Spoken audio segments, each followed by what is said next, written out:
Assalamualaikum warahmatullahi wabarakatuh. Sebelumnya perkenalkan, nama saya Siti Fatima dari kelas B dengan NPM 204102059. Di sini saya akan menjelaskan sedikit mengenai mineral mikroselenium, penugasan dari mata kuliah metabolisme Gizi Mikro. Langsung saja, untuk yang pertama mengenai definisi dari selenium. Selenium ini merupakan unsur dengan nomor atom 34 yang memiliki sifat semi logam dan berada dalam bentuk kimia yang beragam di alam.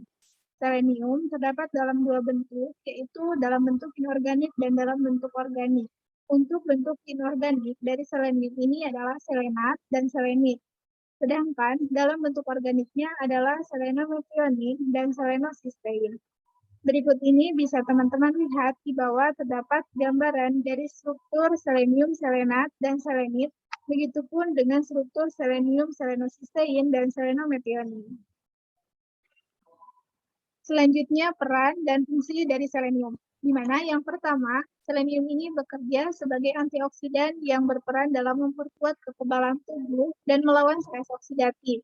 Yang kedua, selenium sebagai kofaktor dari enzim glutathione peroksidase yang bisa melindungi membran dari kerusakan oksidatif. Yang ketiga, selenium dapat menghasilkan selenoprotein, di mana selenoprotein ini dapat berfungsi untuk mencegah modifikasi oksidatif lipid dan mengurangi peradangan. Yang keempat, selenium terlibat dalam pengaturan berbagai fungsi seluler, termasuk katalis enzim dan traduksi sinyal, serta untuk mendukung fungsi kognitif otak.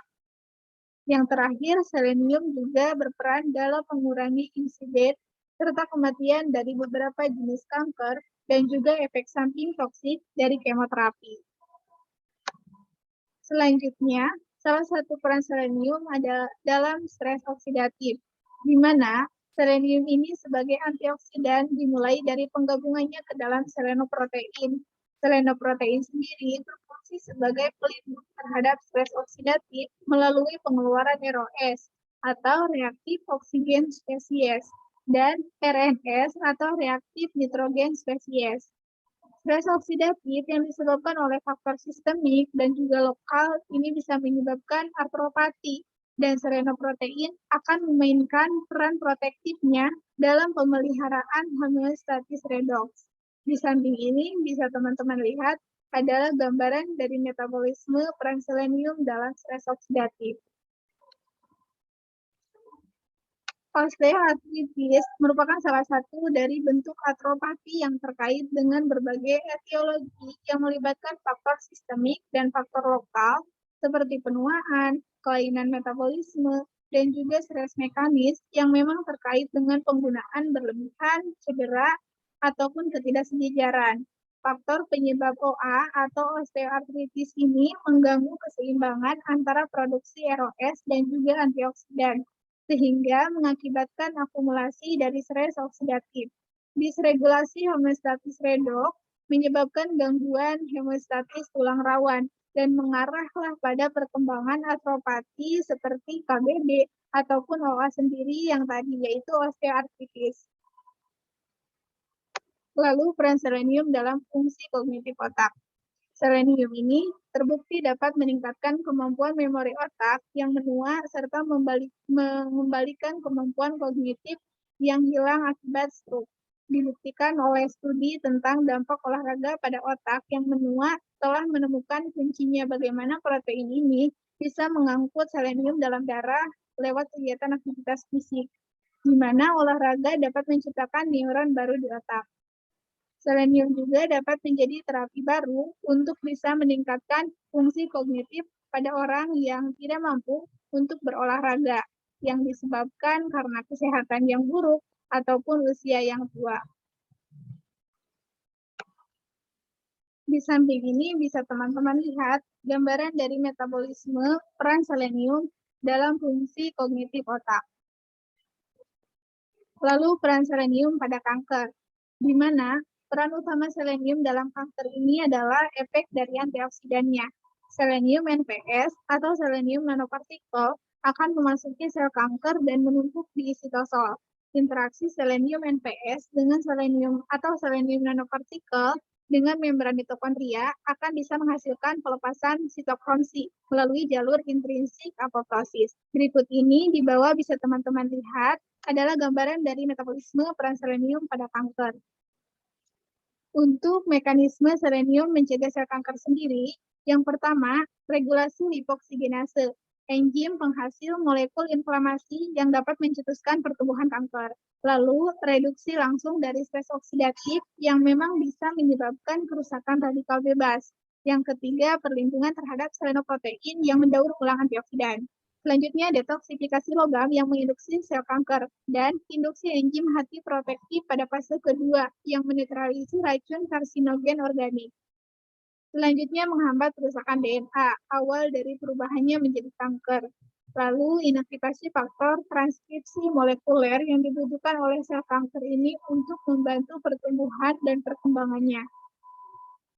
Selanjutnya, mematikan siklus replikasi sel yang dibutuhkan oleh sel kanker untuk menghasilkan pertumbuhan secara cepat.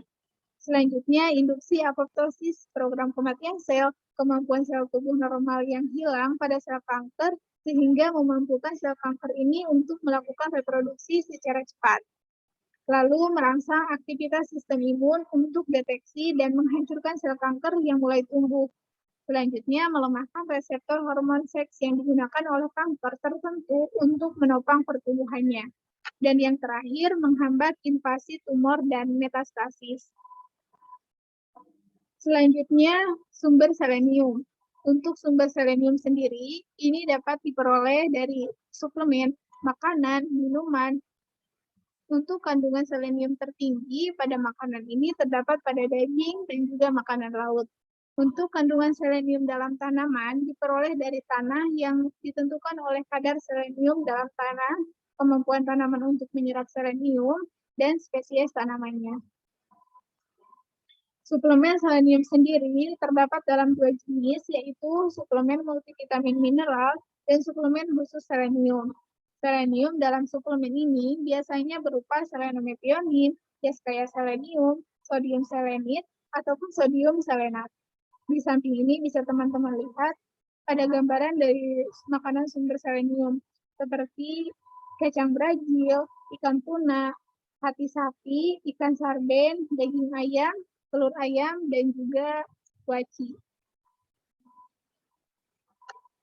Selanjutnya ini ada tabel dari daftar bahan makanan serta kandungan seleniumnya, di mana salah satunya ada kacang Brazil dengan kandungan 544 mikrogram per porsi. Lalu ini ada gambar dari sumber selenium lainnya, seperti di sini ada ikan salmon, lalu ada wortel, dan juga ada pisang. Lalu ini sumber makanan dari buah-buahan dan juga makanan lainnya. Dan ini sumber selenium dari daging-dagingan serta kacang-kacangan. Ini sumber selenium dari sayur-sayuran dan makanan vegan. Selanjutnya, kelebihan selenium. Di mana kelebihan selenium ini dapat menimbulkan keracunan yang disebut selenosis. Keracunan selenium kronis atau selenosis pada manusia ini dapat memunculkan gejala utama berupa rambut rontok dan juga perubahan pada bentuk kuku. Pada beberapa kasus ditemukan lesi kulit seperti kemerahan ataupun melepuh dan abnormalitas sistem saraf seperti paresthesia, paralisis, dan hemiplegia. Dari data outbreak endemik selenosis di Cina didapatkan estimasi sementara untuk dosis toksisitas kronis selenium itu sekitar 900 mikrogram per hari. Dengan kadar ini merupakan kadar terendah yang menunjukkan gejala selenosis pada 349 orang di populasi area tinggi selenium.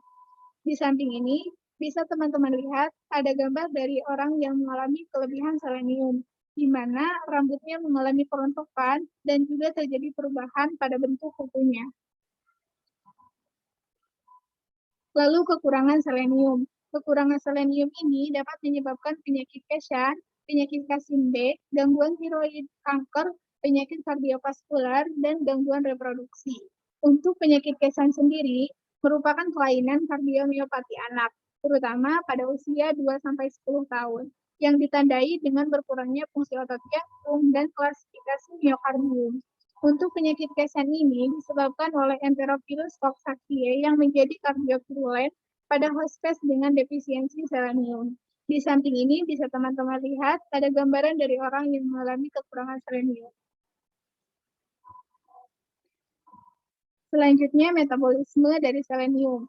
Penyerapan selenium ini terjadi di bagian bawah usus halus melewati berbagai jalur dan mekanisme.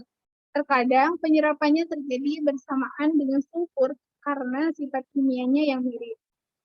Semua bentuk selenium dari makanan memiliki bioavailabilitas yang sangat baik. Selenometionin dan selenocysteine diserap lebih dari 90% dan untuk selenat hampir 100%. Selenit sendiri dapat diserap lebih dari 50% tergantung interaksi luminalnya.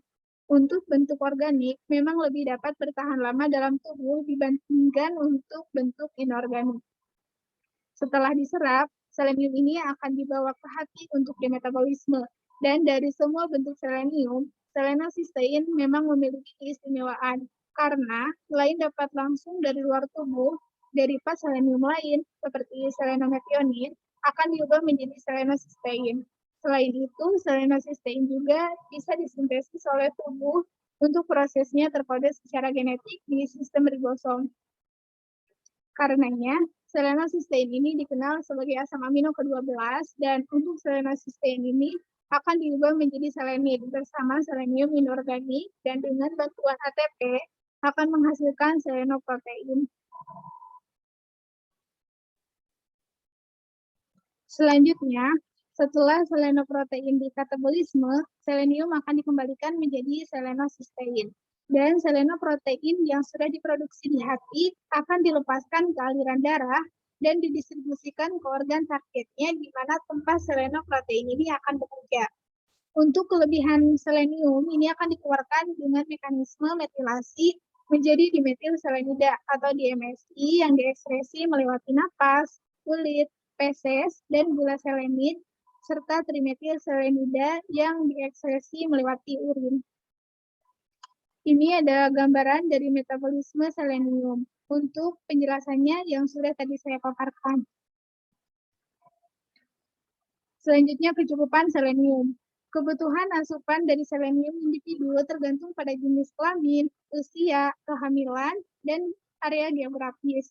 Untuk referensi yang paling sering digunakan adalah Recommended Dietary Allowance atau RDA, yaitu rata-rata asupan per hari yang cukup untuk memenuhi 97% sampai 98% dari kebutuhan orang sehat.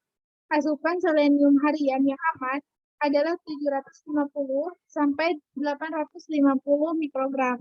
Karena ketidakpastian dosis yang berbahaya untuk manusia ini, maka diputuskan untuk dosis maksimalnya yang aman dikonsumsi dalam sehari adalah 400 mikrogram, yaitu 800 mikrogram dibagi 2.